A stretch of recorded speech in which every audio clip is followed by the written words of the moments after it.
따라서 24장로, 여기 24장로들이 흰옷을 입고 머리에 금관을 쓰고 앉았더라. 하나님 보좌에 둘려있는, 하나님 보좌에 이렇게 원형으로 이렇게 빙 둘러서 24명의 장로들이 앉아있다. 하나님 보좌가 중앙에 있고 그림으로 그린다 그러면 이렇게 동그랗게 이렇게 해서 둘러가지고 진을 치듯이 24장로가 앉아있다. 그리고 네 생물이 또 이렇게 군대에서 사주경계라고 그럽니다. 사방을 경계하는 거, 사주경계를 하듯이 네 생물이 또 서 있다. 그림으로 보면 그런 겁니다. 그러니까 요한이 지금 봤다고 그러는데 뭘 봤어요? 하나님의 보좌를 본 겁니다. 그 성령의 감동이 되어 가지고 하나님의 보좌를 봤는데, 보좌를 중심으로 해서 24장로들이 둘러 있고, 또 그 보좌에 사주경계하듯이 뭐 내일 또 우리가 다룰 네 생물이 이렇게 그 진을 치고 있다. 네 생물이 사자 같고 송아지 같고 사람 같고 독수리 같다.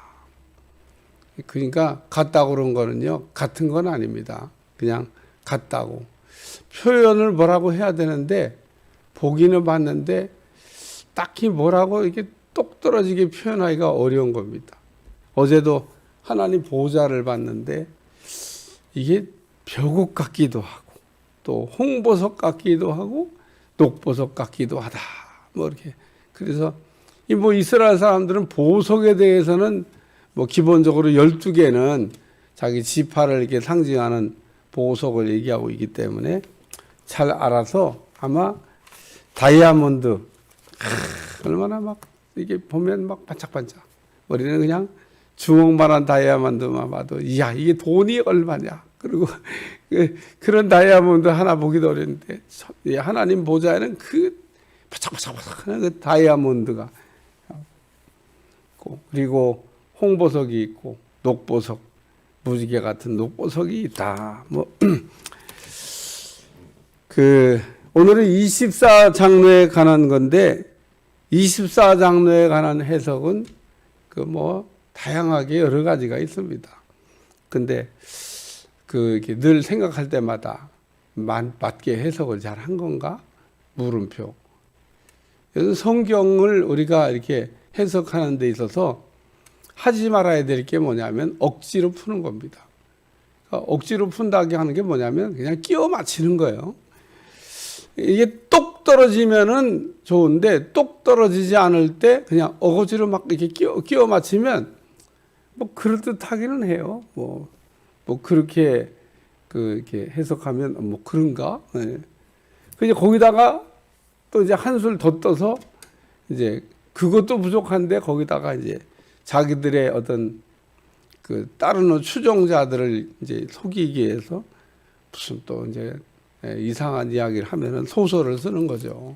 그러니까 오늘 성경을 제가 늘 이렇게 읽고 해석할 때마다 그냥 성경이 말하는 그냥 거기까지만 해도 된다.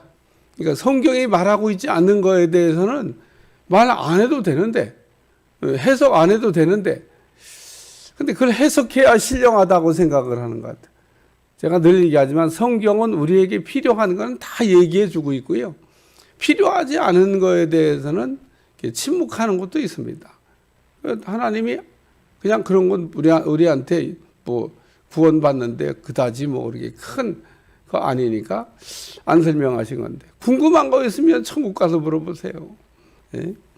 하나님 앞에 가면 다 심의해야 되는 것이 아주 낱낱이 분명하게 드러날 건데, 우리가 성경을 읽을 때 그렇게 읽으면 안 된다는 겁니다. 또 우리가 요한계시록이 이게 이제 묵시문학적 계시록인데 묵시문학을 이제 이용했다는 거죠. 그러니까 많은 상징이 나오는데 그 많은 상징들이 나오는 것들을 우리가 어떻게 이해해야 되냐, 그런 것도 우리가 남아있는 숙제입니다.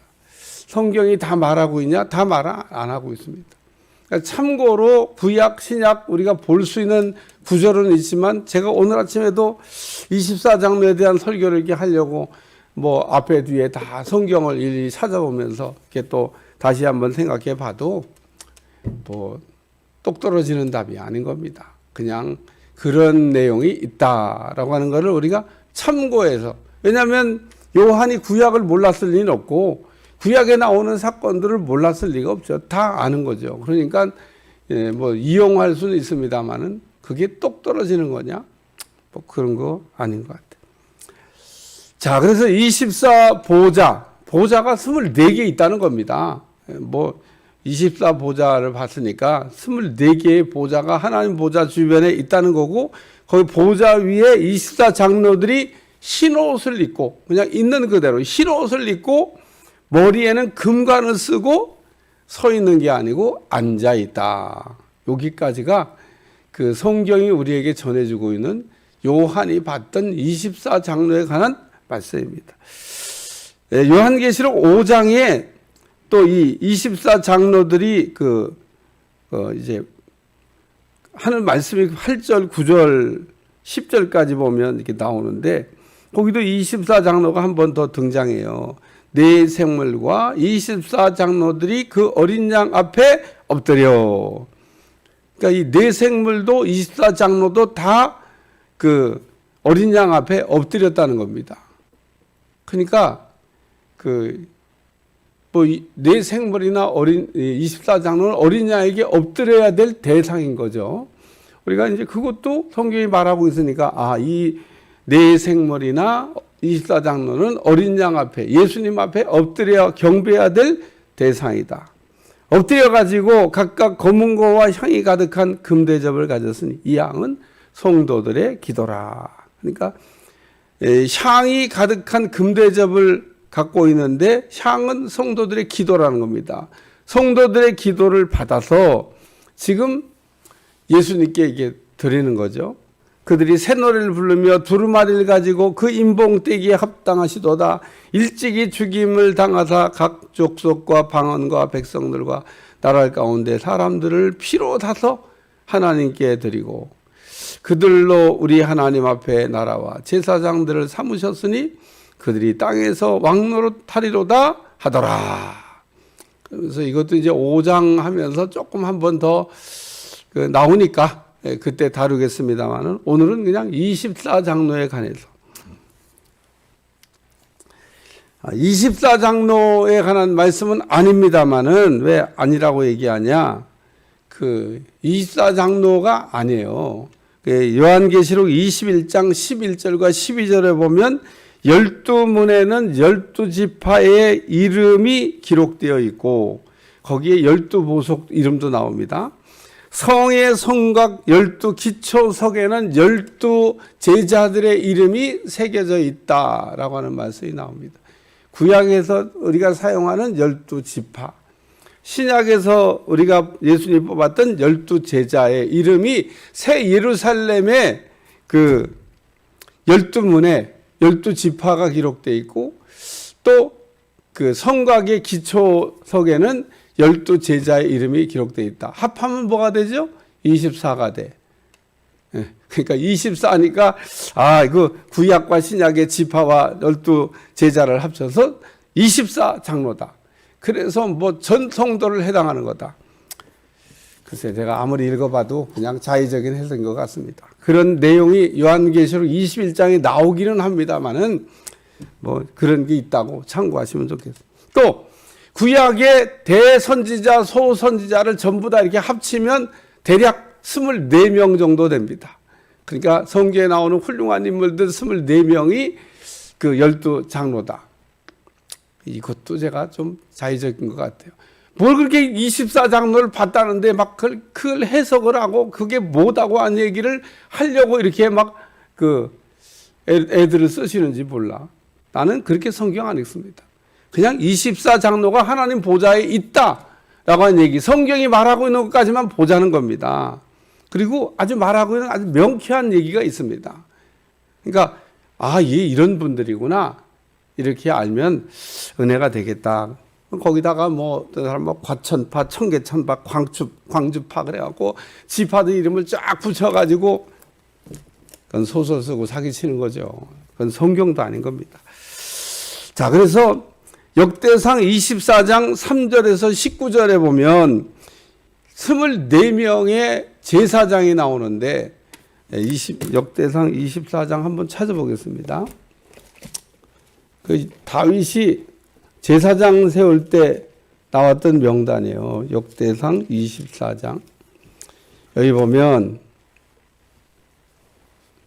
아론의 계열들이 이러하니라. 아론의 아들들은 나답, 아비우, 엘르아살, 이다말이라. 나답과 아비우가 그들의 아버지보다 먼저 죽고 그들이 아들이 없었으므로 엘리아살과 이다말이 제사장의 직분을 행하였더라. 다윗이 엘르아살의 자손 사독과 이다말의 자손 아히멜렉과 더불어 그들을 나누어 각각 그 섬기는 직무를 맡겼는데 엘리야손의 자손 중에 우두머리가 이다말의 자손보다 많으므로 나눈 것이 이러하니 엘르아살의 자손 우두머리가 16명이요.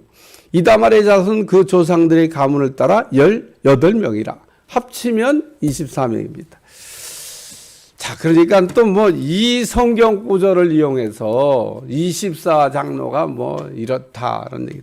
비슷하기는 해요. 이거는 좀, 아까 그 요한계시록 뒤에 나오는 12지파, 12 뭐 제자보다는 조금 더, 이 제사장에 관한 얘기니까. 이건 제사장 중에 24명을 뽑았다는 얘기고, 여기 이 24장로도 하는 일로 볼 때 제사장입니다.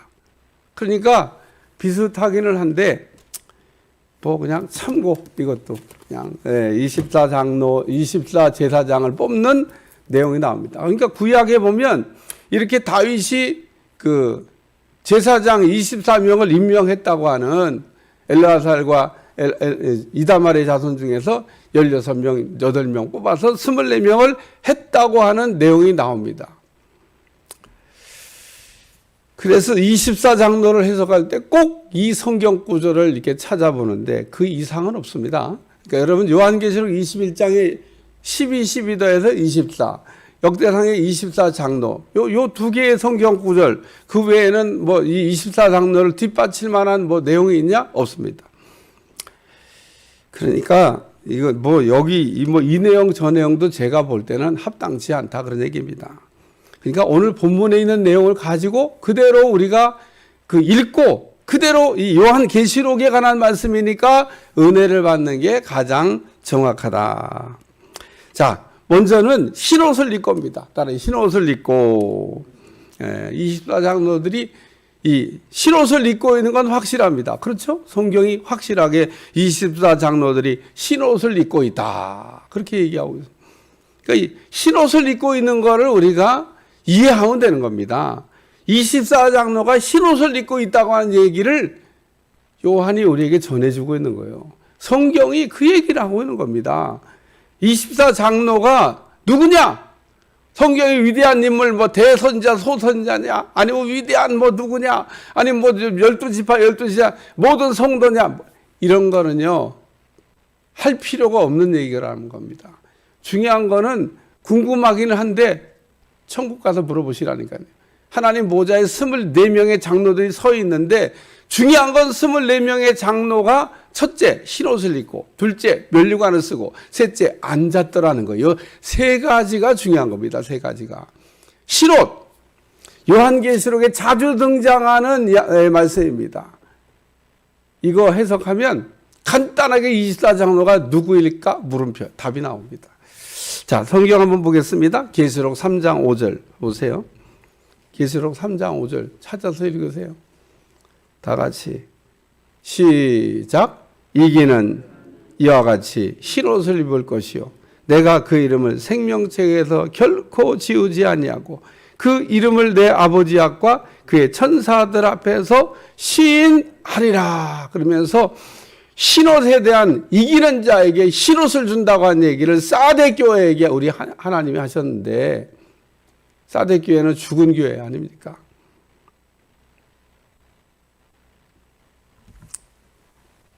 근데 요 사대 교회도 흰옷을 입고 그 옷을 더럽히지 아니한 몇 명이 내게 있어 신옷을 입고 나와 함께 다니리니 그들은 합당한 연고라. 4절에 그렇게 설명하고 있잖아요. 그리고 이기라고 한 얘기를 하면서 이기는 자는 이와 같이 신옷을 입게 될 것이다. 신옷은 누가 입냐? 제사장들이 있습니다. 그래서 구약의 역대상 24장의 제사장 뽑는 이야기를 인용합니다마는 그냥 뭐 꼭 그걸 인용해야 될까? 이런 물음표. 중요한 건 24장로가 신옷을 입고 있다는 신옷을. 우리도 다 예수님의 피로 값주고 산 신옷을 입어야 우리의 수치와 허물을 다 가리고 죄를 가리고 하나님 앞에 설 수 있게 된다는 겁니다. 어제 라오디아 교회 우리가 할 때 신옷을 사서 입어 벌거벗은 수치를 보이지 않게 하고 신옷을 안 입게 되면 우리의 죄와 허물이 알고 지은 죄 모르고 지은 죄가 전부 다 드러나서 부끄럽게 된다는 겁니다. 그리고 이 신옷을 우리가 입지 아니하면 어린 양의 혼인잔치에 들어갈 수가 없고 쫓겨난다는 겁니다. 어떤 사람이 잔치를 벌였는데 그 초대한 사람들이 안 와요. 속색이고 다 바쁘대요. 오늘날도 하나님이 얼마나 초대를 열심히 하고 있는지 몰라요. 전도자들을 보내갖고 믿으세요. 나오세요. 우리 요즘도 우리 송권사님이 누구에게 전도하는데 아유 참 어지간히 속색이에요. 엄마 아빠도 옛날에 믿었다고 그러고 본인도 조금 뭘 알 것 같은데 나오라고 그러면 먹고 사는 게 바쁜가 봐요. 바쁘다고. 요리 뺀질 저리 뺀질 대담하게도 한번 했었어요. 온다고 그래놓고 다 바쁘대요. 그러니까 그런 것도요 다 죄 짓는 겁니다. 사람이 오라고 그랬고 온다고 그랬으면 열일 제껴놓고 약속을 지키기 위해서 와야 되는 게 그게 정상인 겁니다. 아무리 바빠도 아무리 먹고 살기 바빠도 내가 약속했으니까 내가 인지상정이지 그래도 팔아주는데 내가 손님 그 관리를 위해서도 한번 가보자. 그리고 오면 말씀 듣고 은혜 받고 어떤 사람은요 그렇게 한번 왔다가 이게 하나님에 붙잡혀가지고 위대한 인물이 된 사람이 정말 많습니다. 우리 하나님은요 한 사람을 위해 잔치를. 그래서 혼인잔치에 초대한 사람이 안 오니까 길거리 나가서 아무나 데려다가 채워라. 그래가지고 막 사람들을 모아다 채웠는데 드디어 이제 주인이 나와가지고 보니까 아이 예복을 입지 않은 사람이 신옷을 입지 않은 사람이 있는 겁니다. 넌 왜 예복을 입지 않았냐? 내쫓아라. 그래가지고 쫓겨나 슬피 울며 이를 갈미 있으리라 라는 말씀이 나옵니다. 그러니까 오늘 우리가 어떻게 그냥 불러가지고 왔는데 왔어도 우리가 믿어야 된다는 겁니다. 어린 양의 혼인잔치에 들어갔다고 다 되는 게 아니고 묻어갔는데 쫓겨납니다. 그러니까 반드시 신옷을 입어야 된다. 근데 이 신옷이 이기는 자에게 입혀주는 옷이라면요. 예수님의 피로 값주고 산 이기는 자에게는 신옷을 입혀주리라. 그 신옷을 지금 24 장로들이 입고 있다. 뭐 이게 중요한 겁니다. 그러니까 우리가 그 신앙생활하면서 무슨 옷을 입어야 되냐? 우리의 여기 신옷을 사서 입어 벌거벗은 수치를 보이지 않게 하고 라고 하는 계시록 3장 18절에 라오디아 교회에 주셨던 말씀처럼 신옷을 우리가 사서 입어야 된다. 24장로들이 이 신옷을 입고 있다. 또 사대교회 보니까 이기는 자에게 입혀준다고 한 그 신옷을 입고 있다. 24장로들이 신옷을 입고 있어요. 신옷을. 이게 중요한 겁니다. 신옷을 입었다. 우리도 신옷을 입자. 자, 두 번째는 머리에 금 면류관을 썼다. 이게 또 중요한 겁니다. 금 면류관. 여러분, 금으로 만든 면류관은 두 개의 종류가 있습니다. 요한계시록을 읽거나 성경이 말하고 있는 면류관, 이 금 면류관이 두 개가 있습니다. 왕들이 쓰는 금 면류관이 있고, 그리고 이기는 자가 쓰는 금 면류관이 있습니다. 단어도 틀리고 내용도 다릅니다. 예수님은 머리에 금 면류관을 쓰고 있는데 그는 왕을 상징하는 금 면류관, 크라운이라고 합니다. 영어로 크라운. 그리고 오늘 여기 나오는 이 금면류관은 왕이 쓰는 금면류관이 아니라 이기는 자가 받아 쓰는 면류관이라는 겁니다. 그러니까 한국말로 보면 이걸 뭐 알 수가 없어요. 알 수가 없어요. 뒤에 보면 마귀도 면류관을 쓰고 있습니다. 근데 요거는 가짜입니다. 우리 주님을 흉내내서 저도 왕관 하나 들었었는데 그 왕관은 가짜입니다. 짝퉁입니다. 그러니까 이 금면류관을 예수님도 쓰고 있고 마귀도 쓰고 있고 지금 24장로를 쓰고 있는데 예수님과 마귀는 왕이 쓰는 면류관. 근데 예수님은 진짜 면류관을 쓰신 거고 마귀는 나도 한번 써보자 그러고 지 맘대로 만들어 가지고 짝퉁을 쓰고 있는 겁니다. 오늘날도 보면 가짜 면류관 만들어 가고 쓰고 있는 그 가짜들이 많아요. 자기가 만들어 가지고 다. 응? 근데 그런다고 자기가 왕 되는 게 아닙니다.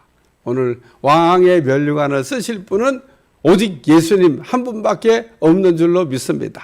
여기도 머리에 금 면류관을 썼다. 그러니까 머리에 금 면류관을 썼대. 그러니까 그냥 이거는 무슨 금으로 된 면류관 이것만 생각하시면 안 되고 이거는 이기는 자에게 주시는 이기는 자 승리하는 자가 받아서 쓸 면류관을 지금 24장로들이 쓰고 있다. 그러니까 참 오늘 우리가 이기는 자에게는 이렇게 금 면류관 이것을 씌워 주시는 거죠. 그 다음에 세 번째는 여기 앉아 보좌 쓰고 앉아 있더라.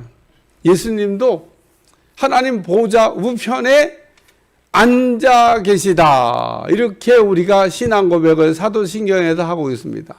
스데반이 이게 순교하고 들어올 때는 주님이 뻘떡 앉아 있다가 일어났다. 너무 반가워서, 너무 기뻐서 승리하고 들어오는 스데반을 맞이하기 위해서 우리 주님이 일어나서 맞이했다 그러는데 보통 통상적으로 우리 주님은 하나님 보좌 우편에 앉아 계시다. 이게 무슨 표현이냐면 이기셨다. 승리하셨다. 보좌에 앉아 있다. 이게 어디에 또 나오냐면요. 요한계시록 3장 21절 다 같이 한번 읽어봐요. 3장 21절 라우디아 교회 말씀에 나옵니다. 시작. 이기는 그에게는 내가 보좌에 함께 앉게 하여 주기를 내가 이기고 아버지 보좌에 함께 앉은 것 같이 하리라. 우리 주님이 앉아 계신데 이기는 그에게는 나와 함께 앉는 축복을 준다. 그리고 말씀하고 있습니다. 앉아 있다는 것은 승리했다는 거고 또 그 높임을 받는다는 뜻이고 영광을 주신다고 하는 그런 뜻입니다. 그러니까 이 24장로는 여기 라우디아 교회에 우리 주님이 약속하신 말씀 같이 이기는 그에게는 내가 내 보좌에 나처럼 앉게 해주겠다. 그런데 특이한 거는요, 이 24장로가 서 있는 게 아니고 앉아 있다는 겁니다. 앉아 있다. 예수님도 이렇게 앉아 계신데 거기에 쫙 같이 동급처럼 이렇게 그다음 동급은 아닙니다. 그냥 보좌 주변에 쫙 앉게 했다는 겁니다. 최고의 영광을 누리고 있는 24장로의 모습을 요한이 봤다. 그 얘기를 지금 하고 있는 겁니다. 여러분이 성경을 읽을 때 24장로가 누구일까? 꼭 24장로의 정체, 24장로의 비밀, 그래가지고 그걸 풀어서 해석해야만 성경을 우리가 아는 거고, 우리가 전달하고 있는 내용은 24장로가 흰옷을 입고 금면류관을 쓰고 앉아 있다고 하는 메시지가 훨씬 더 분명하게 읽으면 전달되어 옵니다.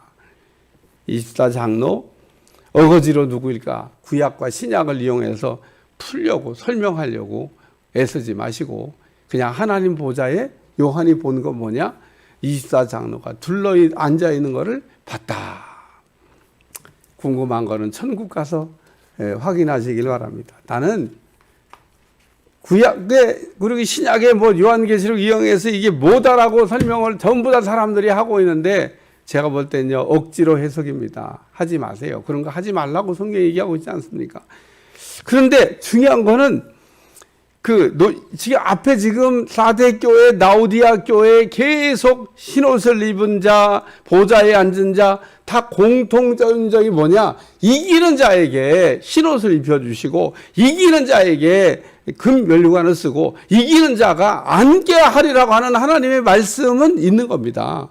그러니까 이게 지금 24장로가 이긴 자인 겁니다. 이긴 자. 이긴 사람들 중에 하나님께서 이렇게 24장로들이 있어서 흰옷을 입고, 이긴 사람이에요. 이긴 사람. 금면류관, 이건 진짜 이긴 사람만 쓰는 면류관입니다. 보좌에 앉아있는 사람, 이것도 이긴 사람인 겁니다. 오늘 24장로들이 이긴 자가 된 것처럼 오늘도 이긴 자와 같이 승리하는 여러분들이 되시기를 주여 축원합니다. 진 자가 아니라 이긴 자. 오늘 요한계시록에서 아주 심조 강조하고는 이기는 자가 되라 하는 말씀. 오늘도 이기는 자가 되기 위해서 하나님께로부터 오는 성령을 우리가 힘입고 하나님의 능력을 힘입고 하나님의 도우심을 받아서 우리가 승리하는 삶을 살아가야 될 줄로 믿습니다. 기도하겠습니다. 하나님, 오늘도 귀한 말씀으로 우리를 가르쳐 주심을 감사드리며 말씀을 들을 때마다 깨닫게 도와주시고 하나님의 말씀이 우리의 발에 등이 될 수 있도록 축복해 주옵소서. 예수님의 이름으로 기도합나이다. 아멘.